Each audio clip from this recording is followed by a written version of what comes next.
वृंदावन की वह रात जब चंद्रमा राधा कृष्ण की पहली रास कैसी थी? आखिर कैसे शुरू हुई राधा कृष्ण के पहले रासलीला? वृंदावन की वह रात जब चंद्रमा अपनी संपूर्ण कलाओं से विभूषित था, यमुना का जल रजत तरंगों में झिलमिला रहा था और कदम के वृक्षों पर बैठी कोयल प्रेम के गीत गा रही थी। मंद हवा चली तो रजनीगंधा की सुगंध चारों दिशाओं में फैल गई। वह रात केवल आकाश की नहीं थी, वह स्वयं प्रेम की थी। उसी समय नंदलाल ने अपने अधरों पर बांसुरी रखी, वह बांसुरी जो संसार की नहीं, आत्माओं को बुलाने वाली थी। स्वर उठा, कोमल, गहरा और मधुर, जैसे किसी ने ब्रह्मांड के हृदय को छू लिया हो।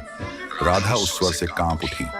वह स्वर उनके नाम की पुकार था, वह ध्वनि जो केवल कानों से नहीं, आत्मा से सुनी जाती है। उनकी सखियां कह उठी, राधे, यह वही बांसुरी है। राधा मौन थी, पर उनके चरण अपने आप चल पड़े। धरती कांप रही थी, वायु थम गई थी, क्योंकि ब्रह्मांड अब एक मिलन का साक्षी बनने जा रहा था। वृंदावन का हर पुष्प खिल उठा, हर पत्ता झूमने लगा, मानो सृष्टि कह रही हो, अब रास आरंभ होने वाला है। राधा पहुंची यमुना तट पर, जहां श्री कृष्ण खड़े थे। चांदनी उनके मुकुट पर बिखरी थी और यमुना उनके चरणों को छू रही थी। क्षण भर को सब कुछ स्थिर हो गया। केवल दो दृष्टियां मिली, राधा और कृष्ण की। वह नयनों का संवाद था जो वाणी से परे था। कृष्ण मुस्कुराए, प्रिय, क्या तुम आई हो? राधा ने कहा, क्या कभी कोई बांसुरी बुलाती है और मैं ना आऊं? वह उत्तर नहीं था, वह समर्पण था। कृष्ण ने धीरे से कहा, आज चांदनी भी तुम्हारे रूप से ईर्ष्या कर रही है। राधा मुस्कुरा उठी, और तुम, क्या तुम नहीं? कृष्ण बोले, मैं तो स्वयं उसी प्रकाश का दर्पण हूं। उनके चारों ओर ब्रज की गोपियां एकत्र हो चुकी थीं। हर एक के हृदय में वही पुकार, वही स्पंदन।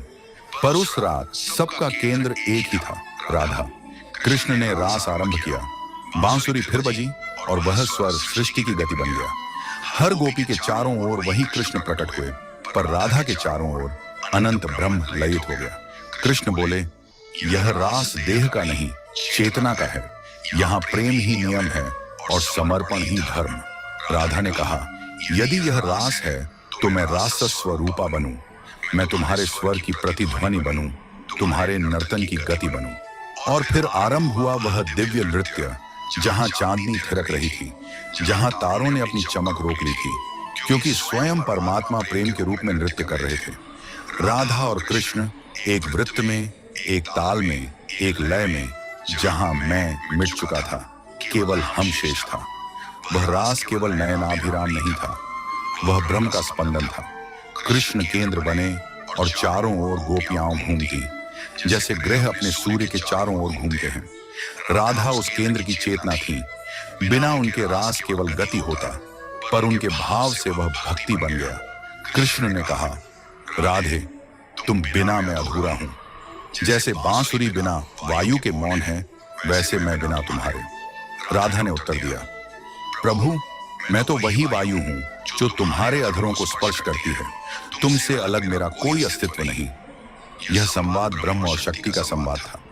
वह रात्रि केवल रास की नहीं, सृष्टि की उत्पत्ति थी। जैसे जैसे नृत्य आगे बढ़ा, गोपियों की चेतना ऊर्ध्व होती गई। वे देह से परे आत्मा के स्तर पर पहुंच गईं। वह नृत्य इतना सूक्ष्म था कि पृथ्वी की धड़कनें भी उसी ताल पर चलने लगी। यमुना की लहरें झूमने लगीं, वृक्षों की डालियां नाच उठीं और समस्त वृंदावन दिव्यता में डूब गया। धीरे धीरे बांसुरी का स्वर क्षीण हुआ, पर उसका प्रतिध्वनि हर हृदय में गूंजती रही। कृष्ण ने राधा की ओर देखा, अब यह रास समाप्त नहीं होता राधे, यह तुम्हारे भीतर बसता है। राधा मुस्कुराई, फिर मेरा हृदय ही वृंदावन बने। कृष्ण बोले, और मैं उसमें अनंत नृत्य करूंगा। चांदनी गहराती गई, गोपियां स्थिर हो गईं, जैसे समाधि में हो। वह प्रेम समाधि थी, जहां भक्ति और ब्रह्म एक हो गए। जब भोर की किरणें फैली, वृंदावन की धरती गीली थी, पर यह ओस नहीं, आंसू थे। वे आंसू थे उन आत्माओं के जिन्होंने ईश्वर को छू लिया था। राधा ने यमुना में अपना चेहरा देखा, वहां उन्हें स्वयं नहीं, कृष्ण का प्रतिबिंब दिखा।